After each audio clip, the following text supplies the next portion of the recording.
I'd been assigned to the Sarathi garrison for 11 months when the Empress came. Nobody told us why. A diplomatic inspection, they said. Routine. The kind of visit that meant polished boots, clean cots, and medical supplies lined up on the shelves, like we actually kept them that way. I didn't mind. 11 months on a frontier station, wears a man down, and the busy work gave us something to do besides counting supply drops. I saw her once before the attack. She crossed the main corridor with 6 members of her royal guard flanking her, 3 on each side, each one a head taller than me, and wearing armor the color of burnt copper. She was shorter than I expected, bronze-skinned, dark auburn hair cut close to her jaw, amber eyes that swept the hallway like she was cataloging every rivet and weld. She didn't look at me. I was a human field medic standing flat against the wall while royalty passed. She had no reason to. The bombardment started 19 minutes into her inspection of the Eastern Medical Bay. I was 2 rooms down, restocking a suture kit, when the first impact rocked the station hard enough to throw me sideways into the bulkhead. The overhead lights cut out. Emergency strips came up along the floor. Red, dim, pulsing. I grabbed the kit, grabbed my field bag, and moved toward the sound. The second impact tore through the eastern wing. I could hear it all at once. Alarms, structural supports groaning past tolerance, the deep thrum of a station losing pressure somewhere above us. And boots. Heavy boots running away from the blast. I passed one of the Empress's guards in the corridor, his eyes fixed ahead, not meeting mine. He was heading for the evacuation shuttle. I kept moving east. I found her in the wreckage of the medical bay. She was on the floor, half buried under a collapsed shelving unit. Shrapnel from the ruptured outer wall had opened a deep gash along her left side. I could see the dark shimmer of Sarathi blood through the torn fabric of her uniform. Her amber eyes were open, focused, and not panicked. She was pressing her own hand against the wound, but her jaw was locked tight, and the tendons in her neck stood out like braided cable. "Hold still," I said. She looked at me, not past me, at me, the way you look at something you didn't expect to find. I knelt beside her, pulled the shelving unit off her legs, and opened my field bag. The station shook again.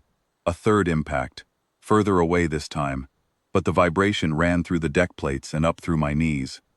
Dust and fine debris drifted down from the buckled ceiling panels above us.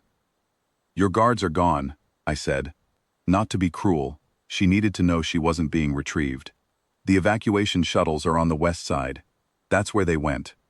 Something passed through her eyes. Not surprise, not anger. Something older than both. She had been left before. I could see it in the way her expression didn't break. It settled. It hardened into something quiet and familiar. The way a scar looks when you've carried it so long it's just part of your skin. "I know," she said. I irrigated the wound, applied a hemostatic compress, and started wrapping. Her blood was warmer than human blood. I'd read that in the briefing, but reading it and feeling it soak through gauze onto your fingers are different things. She didn't flinch. She watched my hands work, her eyes tracking every motion. "You're still here," she said. It wasn't a question. It sat somewhere between a statement and something she was still trying to understand. A fact she could see, but hadn't yet figured out how to hold. I glanced up from the compress. Her amber eyes were steady on mine, searching for something I couldn't quite name. "I'm not leaving you," I said. Quiet, the way you say a thing that doesn't need volume to be true. Her lips parted. She didn't speak. The fourth impact hit close. The ceiling buckled. A structural beam cracked, and a section of paneling dropped straight down.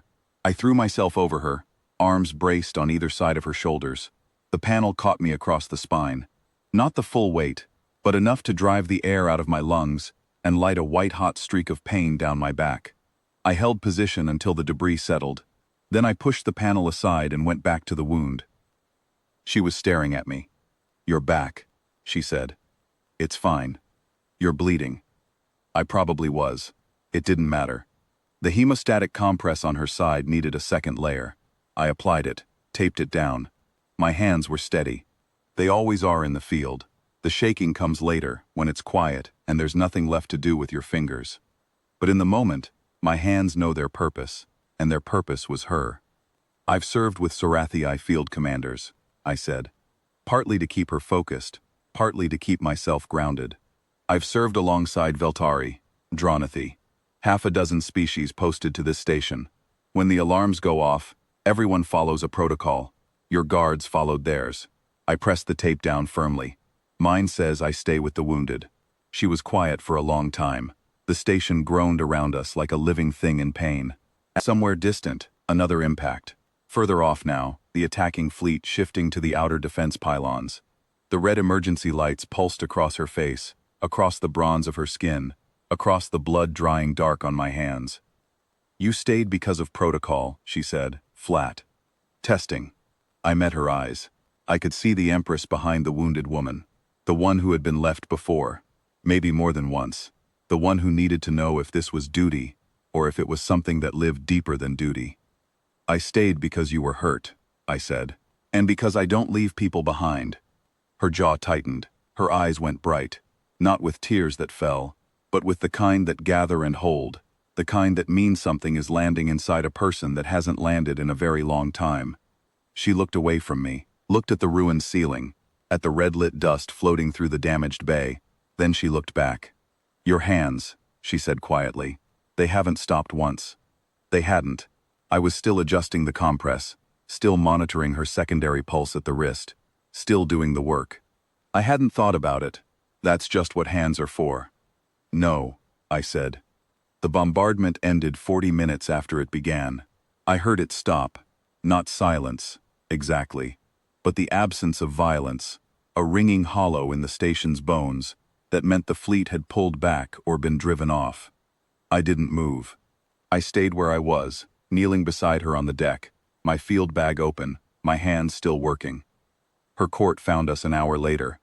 They came through the wrecked corridor in a column, 6 guards in fresh, unmarked armor, an advisor in ceremonial robes, 2 Sarathi medics carrying a proper field stretcher.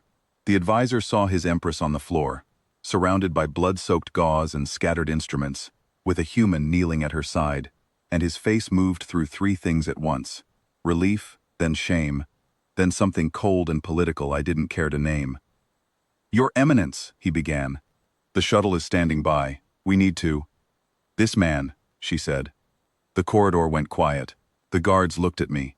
A human, on his knees, blood on his hands and dust in his hair, field bag open, still kneeling next to their Empress on the ruined deck. This man stayed. Her voice was steady, not loud, not commanding in the way I'd expected an Empress to command, just clear, the way a stone is clear at the bottom of still water. Your guard numbered 6. They reached the shuttle in 4 minutes. This human stayed in the wreckage. He wrapped my wounds. He covered me with his body when the ceiling came down. He did not leave. The advisor opened his mouth. She looked at him, and he closed it. What is your name? She asked me. Harwick, I said. Corporal Dane Harwick, field medic. She held my gaze. Her amber eyes were still bright, still carrying whatever had gathered there in the dark, while the station shook around us, and I wrapped her wounds, and told her I wasn't leaving. Then she extended her hand, not upward, not asking to be lifted, outward, level, palm open toward me. I'd served with Sarathi long enough to know what that gesture meant. It wasn't gratitude, it wasn't a reward. It was the formal recognition of an equal, not a subordinate, not a human they tolerated on their station, an equal. I took her hand. Corporal Dane Harwick, she said, you will walk beside me when they carry me out of here. Yes, ma'am. Not behind me, beside me. I nodded. The advisor looked at the guards. The guards looked at the floor. Nobody spoke. They lifted her onto the stretcher, and I walked beside her through the ruined corridor, my field bag over my shoulder, her blood still drying on my hands. She didn't close her eyes. She watched the ceiling pass above her, and every few steps her gaze came back to me. Not checking that I was still there, but settling into something quieter than that. Something she was still learning to trust. 11 months on that station, and not one soul had looked at me the way she did walking out of that wreckage. Like staying was the bravest thing she had ever seen.